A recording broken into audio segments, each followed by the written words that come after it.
Hello everyone. इससे पहले हम केमिस्ट्री के सभी चैप्टर्स को कंप्लीट कर चुके हैं। आप चैनल पर जाकर प्लेलिस्ट में सभी चैप्टर्स को देख सकते हो और सभी क्वेश्चंस को, थ्योरी को, कॉन्सेप्ट को बड़ा इजी वे में समझाया गया है। आज हम चैप्टर 5 स्टार्ट करेंगे जिसका नाम है फंडामेंटल यूनिट ऑफ लाइफ। तो इसमें फर्स्ट क्वेश्चन है वो ये है कि in which of the following process plant cell observe water. Plant cell observe water, देखो वाटर को ऑब्जर्व करने की प्रोसेस कहलाती है ऑस्मोसिस।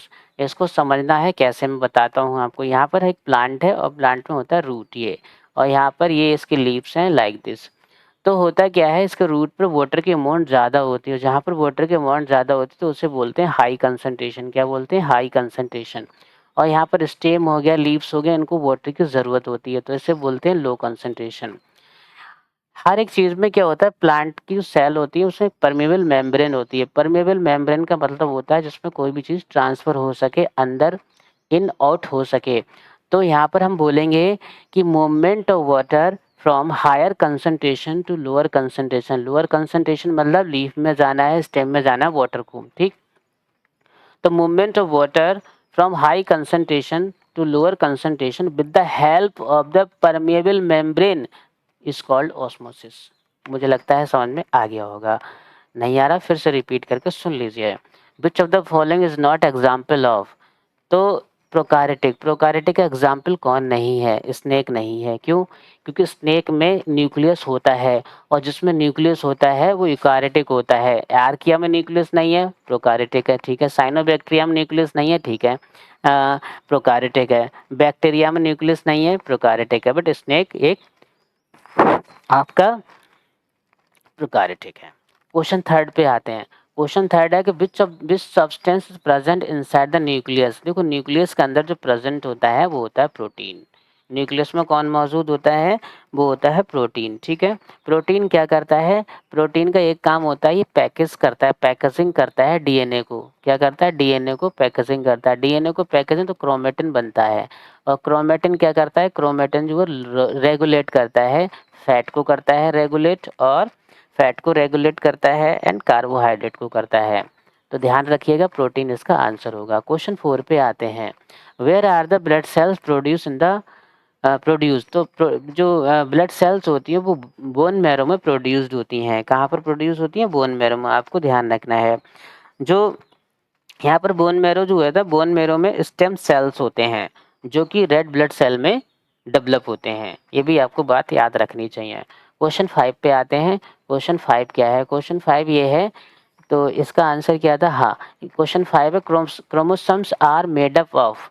क्रोमोसोम्स किस चीज़ के बने होते हैं, ये आपको क्वेश्चन देखना है। Chromosomes are made up of. तो ध्यान रखना है, क्रोमोसोम्स जो होते हैं प्रोटीन के बने होते हैं। किसके बने होते हैं? प्रोटीन के बने होते हैं। होता क्या है ये प्रोटीन, इसमें एक प्रोटीन में ना, इस प्रोटीन में एक हिस्टोन इन्वॉल्व होता है। कौन होता है? हिस्टोन। हिस्टोन इन्वॉल्व होता है और हिस्टोन का काम ये होता है, ये डीएनए को पैकेज करने में हेल्प करता है। क्या इसको हेल्प करने में पैकेज करता है? हेल्प करता है पैकेज करने में डीएनए को। ध्यान रखना है, डीएनए को पैकेज करने में हेल्प करता है, ठीक। अच्छा, इसके बाद है the main function of leucoplastic. The main function of leucoplastic. तो ल्यूकोप्लास्टिक का जो मेन फंक्शन है वो ये है, अ, आपका इसका आंसर हो जाना चाहिए टू एक्यूमुलेट। कहाँ गया? एक मिनट, हाँ ये रहा। Okay, the main function of leucoplast, the main function of leucoplast क्या होता है? To accumulate. आपको इसमें एक चीज़ ये याद रखनी होगी कि वो ये है कि ल्यूकोप्लास्ट जो होते हैं ये ऑर्गेनेलीज होते हैं, ये नॉन पिगमेंट ऑर्गेनेलीज होते हैं जो कि प्लांट सेल में होते हैं, ठीक है। इनका सीधा सीधा काम है, एक्यूमुलेट का मतलब होता है स्टोर करना। क्या करना, क्या मतलब होता है? स्टोर। ये स्टोर करते हैं कुछ सब्सटेंस को, जैसे स्टार्च हो गया, ऑयल्स हो गया, प्रोटीन हो गया। तो ये स्टार्च, प्रोटीन को एक्यूमुलेट या स्टोर करते हैं, ये आपको याद रखना है। ओके, अगला क्वेश्चन है कि where which of the following is the synthesized by ribosomes. इनमें से कौन जो सिंथेसाइज होते हैं राइबोसोम की वजह से, राइबोसोम की हेल्प से कौन सिंथेसाइज्ड होते हैं? तो यहाँ पर आपका ये आंसर हो जाएगा प्रोटीन। प्रोटीन क्या होता है? प्रोटीन को कौन सिंथेसाइज करता है? तो आपको जो है सिंथेसाइज करता है राइबोसोम्स। राइबोसोम्स क्या करते हैं? प्रोटीन को सिंथेसाइज करते हैं। आपको ये अच्छे से ध्यान रखना है। इसमें होता क्या है, यही जो होते हैं ना राइबोसोम से रिस्पॉन्सिबल होते हैं अमीनो एसिड्स के फॉर्मेशन में। ये भी बात आपको याद रखनी चाहिए। अगला क्वेश्चन है, विच of the following is an example of unicellular organism.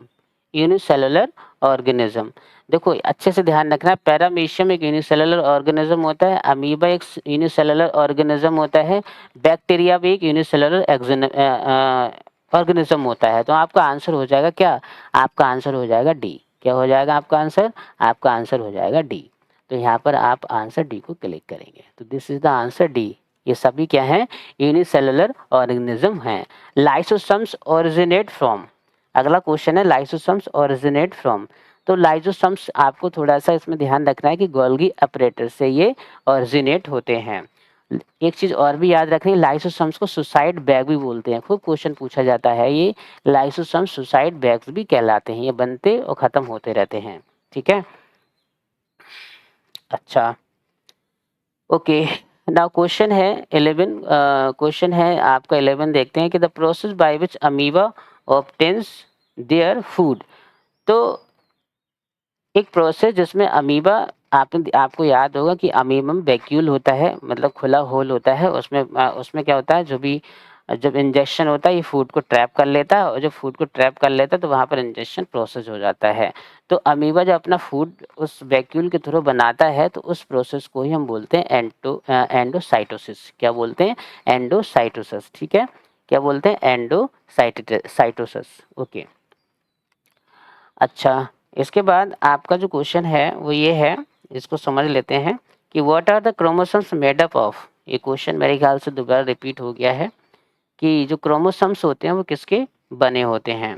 तो क्रोमोसोम्स जो होते हैं फ्रॉम डीएनए एंड प्रोटीन से बने होते हैं, ये आपको ध्यान रखना है। तो डीएनए प्रोटीन से क्या बनते हैं, आपका क्रोमोसोम्स बने होते हैं। अच्छा, मैंने आपको एक चीज़ और ही बताई थी कि इनमें जो प्रोटीन होता है वो हिस्टोन को इन्वॉल्व करता है। अभी थोड़ी देर पहले ही मैंने इसमें वीडियो में बताया था, हिस्टोन को इन्वॉल्व करता है। और हिस्टोन क्या करता है, हिस्टोन जो होता है, हिस्टोन क्या करता है, हिस्टोन करता है पैकेजिंग डीएनए, डीएनए की पैकेजिंग करता है। तो आपको ये बात भी ध्यान रखना चाहिए। अच्छा ठीक है, क्वेश्चन ये इसमें एक और भी है कि study of silver nitrate solution is used to. देखो ऐसा है, सिल्वर नाइट्रोजन का सॉल्यूशन जो होता है वो गोल्गी अपरेटस के लिए यूज़ होता है। किसके लिए यूज़ होता है, गोल्गी अपरेटस को यूज़ होता है। ये इसलिए यूज़ होता है, सिल्वर नाइट्रेट जो होता है वो टेक्निक होती है जिसमें गोल्गी अपरेटस को हाईलाइट किया जाता है, क्योंकि उसका स्ट्रक्चर कॉम्प्लेक्स होता है। इसलिए study of silver nitrate solution is use to Golgi apparatus. अच्छा, इसके बाद अगला क्वेश्चन कि सेल थ्योरी को किसने प्रोपोन्ड किया था। सेल थ्योरी को प्रोपोन्ड करने के लिए आपको ध्यान रखना है, ये है आपका शेल्डन और सिक्वानन, इन्होंने इसको किया था। ठीक है, अच्छा ये करीब 19th सेंचुरी में ही कॉन्सेप्ट आया था, इन्होंने दिया था, इसको प्रोपोन्ड करा था 19th सेंचुरी में करीब, ये आपको याद रख लेना है। अच्छा अगला क्वेश्चन है 14, which of the following is the centre of ribosome. Ribosome का सेंटर कौन होता है। तो इसका आंसर हो जाएगा प्रोटीन सिंथेसिस, प्रोटीन सिंथेसिस। ठीक है, तो which of the following is the centre of ribosome. तो राइबोसम का सेंटर, राइबोसम का सेंटर कौन हो जाएगा, ये हो जाएगा आपका प्रोटीन सिंथेसिस। और राइबोसम क्या है, एक सेलुलर ऑर्गेनेलीज है ना। तो यहाँ पर आपको ध्यान रखना है, ये सिंथेसाइज्ड प्रोटीन जो होता है वो ट्रांसलेट करता है मैसेंजर किसको, आरएनए इनटू पॉलीपेप्टाइड चेन्स। आपको इतना ध्यान रखना है कि which of the following is the centre of ribosome. तो राइबोसम का जो सेंटर होता है वो कौन होता है, protein synthesis. Okay, next question आते हैं, सेंट्रोसम इज फाउंड इन। 15 क्वेश्चन है, सेंट्रोसम इज फाउंड इन। तो ये आपका साइटोप्लाज्म में होता है सेंट्रोसम। आप इसके स्ट्रक्चर को देखेंगे ना, जो सेल स्ट्रक्चर होता है उसमें आप देखेंगे तो सेंट्रोसम जो होता है वो साइटोप्लाज्म में ही मौजूद होता है।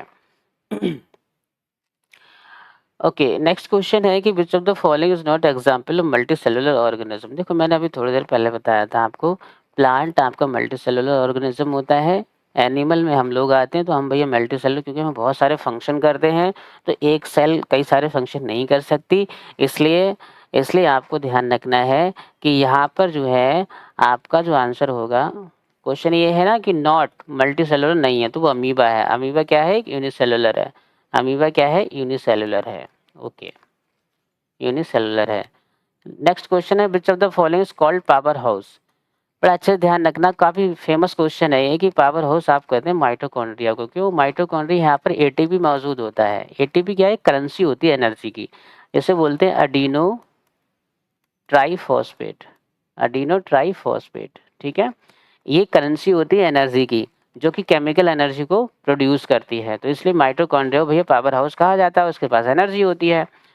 लास्ट क्वेश्चन है, plant cell wall is made of cellulose की बनी होती है। अच्छे ध्यान रखना है कि प्लांट सेल जो होती है वो किससे बनी होती है? सेलुलोज से बनी होती है। ओके, ऐसा होता है। इसमें अगर समझने के लिए, सेलुलोज क्या होता है? ये एक कार्बोहाइड्रेट होता है जो कि ग्लूकोज यूनिट का बना होता है। तो सेलुलोज एक कार्बोहाइड्रेट की फॉर्म होती है जो कि ग्लूकोज की प्रेजेंस से एग्जिस्ट होता है, ठीक है। तो plant cell wall is made of cellulose. Okay, तो ये क्वेश्चंस सभी एक्सप्लेनेशन के साथ कंप्लीट हुए। आपको अच्छा लगा हो, हर चीज़ इसमें क्लियर हुई हो। तो अगर कोई भी क्वेश्चन आपको डाउट है तो आप कमेंट बॉक्स में जाकर पूछ सकते हैं, और चैनल को लाइक और अपने जो भी नीडेड फ्रेंड्स हैं उनको, आप जिनको नीड है, आप उनको ये वीडियो शेयर कर सकते हैं। तो thank you so much to watch this video. Okay, thank you.